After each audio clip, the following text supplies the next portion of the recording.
আজি মই বনাম কঁঠালৰ মুচি তৰকাৰী। এয়া মোৰ কঁঠালৰ মুচি এইটো। এয়া চাওকচোন, আজি মই ধুনীয়াকৈ বনাম কঁঠালৰ মুচি তৰকাৰী। আপোনালোকে বাৰু খালেনে?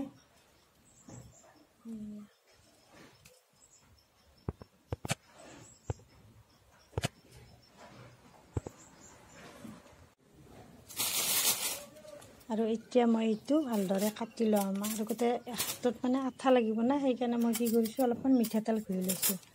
কাৰণ মিঠাতেলটো ঘঁহি ল'লে আঠাটো তেতিয়া নালাগে হাতত। এতিয়া মই এইটো হাতত অলপমান তেল লৈ ভালদৰে কাটি লৈছোঁ, কাৰণ খুব আঠা নহ'লে একদম। আৰু এয়া মই বঠিৰে ভালদৰে সৰু সৰুকৈ কাটি লৈছোঁ। খাবলৈ কিন্তু সোৱাদ, কিন্তু কাটিবলৈ খুব দিগদাৰ। তথাপি আৰু খাবলৈ যেতিয়াতো কাটিব লাগিবই, সেইকাৰণে মই এনেদৰে হাতত তেল ঘঁহি বঠিৰে এনেদৰে ভালদৰে কাটি লৈছোঁ সৰু সৰুকৈ। সোৱাদ মত কঁঠালৰ মুচি খাব লাগে বোলে। বহুতে খালেই, কিন্তু মই আজিহে প্ৰথম যাত্ৰা। আৰু এনেদৰে মই সৰু সৰুকৈ কাটি ল'লোঁ। কাৰণ ভালদৰে মছলা পাতি দি বনাব জানিলে মাংসতকৈ সোৱাদ লাগে। নিৰামিষ যিসকলে নিৰামিষ খায় তেওঁলোকৰ কাৰণে উত্তম খাদ্য। আৰু এয়া মই ভালদৰে এইখিনি কাটি লওঁ। গোটেইখিনি নেদেখুৱাওঁ আৰু এটুকুৰা কাটি লওঁ, কাৰণ ইমান ডাঙৰ গোটাইটো নালাগে। এক চিঙা লৈছোঁ মানে মই এক ফালা, কাৰণ মই চাৰিফালকৈ সৰু সৰুকৈ লৈছোঁ। আৰু এয়া বঠিৰে কাটি লৈছোঁ, কাৰণ চুৰিৰে কাটিব দিগদাৰ। আৰু এই কিন্তু কিছুমানে সিজাই পেলাইও বনায়, মই কিন্তু সিজাই নবনাওঁ। মই ডাইৰেক্ট বনাম, মানে ভাজি পেলাই মছলা চছলা দি সেনেকৈ বহুত সোৱাদ লাগে। সিজাৰ পাছত সিমান এটা সোৱাদ নালাগে। এয়া মোৰ কাটা হৈ গ'ল গোটেইখিনি। কঁঠাল এনেদৰে কাটি ল'লোঁ, আৰু মই ইয়াত দুটা সৰু সৰু আলু দিছোঁ। আৰু এইখিনি মোৰ মছলা। ইয়াত আছে নহৰু, আদা, 3টা জলকীয়া, আৰু এটা ডাঙৰ চাই 2টা পিঁয়াজ, আৰু গৰম মছলা, মিট মছলা সেইখিনি দি দিম ভাজোঁতে। আৰু এইখিনি ভালদৰে মোৰ কাটি লোৱা হৈ গ'ল কঁঠালখিনি সৰু সৰুকৈ।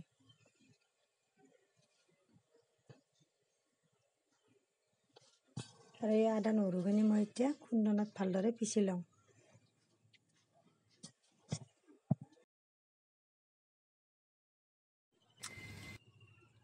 আৰু এইফালে মই কেৰাহী বহাই দিছোঁ, তাত মই তেল দি দিছোঁ।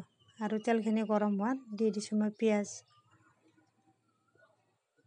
আৰু ইয়াত মই খুন্দনাত খুন্দি লোৱা নহৰু, জলকীয়া, আদা সেইখিনি বটাও একেলগে পিঁয়াজৰ লগতে দি দিম। এইখিনি আদা, নহৰু, জলকীয়া বটা এইখিনি দি এতিয়া মই ভালদৰে ভাজি ল'ম। পিঁয়াজ আৰু আদা নহৰু বটাখিনি এতিয়া মই ভালদৰে ভাজি ল'ম ৰঙচুৱাকৈ। ভিডিঅ'বিলাক চাই কেনে পাই জনাব। যদি ভিডিঅ'বিলাক চাই ভাল লাগে লাইক কমেণ্ট কৰিব। আৰু যিসকলে মোৰ চেনেলটো নতুনকৈ চাইছে, আশা কৰোঁ তেখেতসকলে যেন মোৰ চেনেলটো ছাবস্ক্ৰাইব কৰি দিয়ে। আৰু যিসকলে আগৰ পৰাই চাই আছে তেখেতসকলক মই বহুত বহুত ধন্যবাদ জনালোঁ। আৰু এই মছলাখিনি মই ভালদৰে ৰঙচুৱাকৈ ভাজি ল'লোঁ। আৰু ইয়াত মই এতিয়া কঁঠালখিনি দি দিছোঁ। কাটি থোৱা কঁঠাল আৰু আলুখিনি এইখিনি এতিয়া মই ভালদৰে ভাজি ল'ম। কাৰণ সিজাই লোৱাৰ পিছত সোৱাদটো সিমান নালাগে, সেইকাৰণে মই ডাইৰেক্ট কাঁচাই বহাই দিছোঁ। আৰু মাংস যেনেদৰে ভাজি ভাজি লাৰি থাকে তেনেদৰে লাৰি থাকিম, ঢাকন দি দি। আৰু ইয়াত দিছোঁ মই গৰম মছলা আধা চামুচ, হালধি গুড়ি, তাৰপিছত মিট মছলা এইখিনি দি এতিয়া মই ভালদৰে লাৰি দিম। কাৰণ ইয়াত মাংস আমি যেনেদৰে মছলা দিওঁ সেনেদৰে দিব লাগে। সেই মছলাই মাংসত দিয়া মছলাই। আৰু ইয়াত দিছোঁ মই জিৰা গুড়ি 1 চামুচ সৰু চামুচেৰে। আৰু দিম মই নিমখ দি মই গোটেইখিনি ভালদৰে লাৰি দিম। আৰু এনেদৰে লাৰি থাকিবই লাগিব ভাজি ভাজি। আৰু দিছোঁ মই আন্দাজমতে নিমখ। এতিয়া মই গোটেইখিনি মছলা দিয়া হ'লে এতিয়া মই গোটেইখিনি এনেদৰে লাৰি থাকিম অলপ সময় ভাজি। কাৰণ যিমানে ভাজি থাকিব সিমানে সোৱাদ লাগিব। আৰু সিজাবও লাগিব, যিহেতুকে এইখিনি কেঁচাই বহাইছোঁ, সিজোৱা নাই। সেইকাৰণে অলপ অলপ পানী দি ঢাকন মাৰি দিব লাগিব। এয়া মই ঢাকন দি দিলোঁ। তাৰপিছত অলপ সময়ত মই ঢাকনখন গুচাই আৰু অলপ লাৰি দিলোঁ। আৰু এনেদৰে অলপ অলপকৈ লাৰি লাৰি ঢাকন দি দি সিজাই ভাজি থাকিব লাগিব। তেতিয়াহে ভাল লাগিব, কাৰণ মাংস আমি যেনেদৰে ভাজি ভাজি বনাওঁ তেনেদৰে।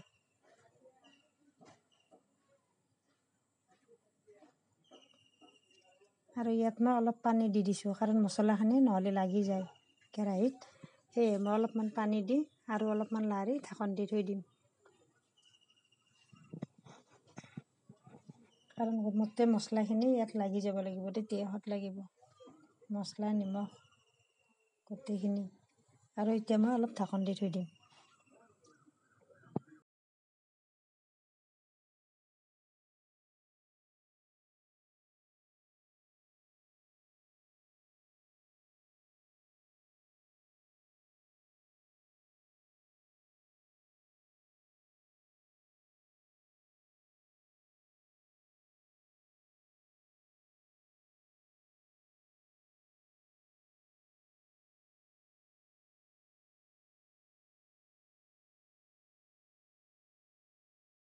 এনেদৰে মই জুইটো কমাই দি লাৰি লাৰি 3বাৰমান ঢাকন দি 3বাৰমান গুচাই গুচাই লাৰি দি আছোঁ। যেতিয়া মানে সিজিছে নহয় এইখিনি এতিয়া হ'বৰ হৈছে প্ৰায়। এয়া আলুবিলাকো সিজিছে, অলপমান ভাঙি দিছোঁ, আৰু এয়া অলপ সময় পাছত হ'বই। আৰু মই ঢাকন দি থৈছোঁ, লাৰি লাৰি ভাজি আছোঁ অলপ অলপ পানী দি, আৰু ঢাকন মাৰি দিছোঁ। যিহেতুকে আগতে সিজোৱা নাই, সেইকাৰণে সিজাৰ বাবে অলপ সময় লাগিব। আৰু এয়া মোৰ ৰেডি কঁঠালৰ মুচিৰ তৰকাৰী। এয়া কেনেকুৱা হৈছে জনাবচোন। কিন্তু ধুনীয়া গোন্ধ ওলাইছে, কাৰণ মছলাখিনি গোটেই দিয়াৰ কাৰণে, গৰম মছলা, মিট মছলা, জিৰা গুড়া। এয়া মোৰ কঁঠালৰ মুচিৰ তৰকাৰী ৰেডি। ভিডিঅ'টো সকলোকে চোৱাৰ বাবে ধন্যবাদ।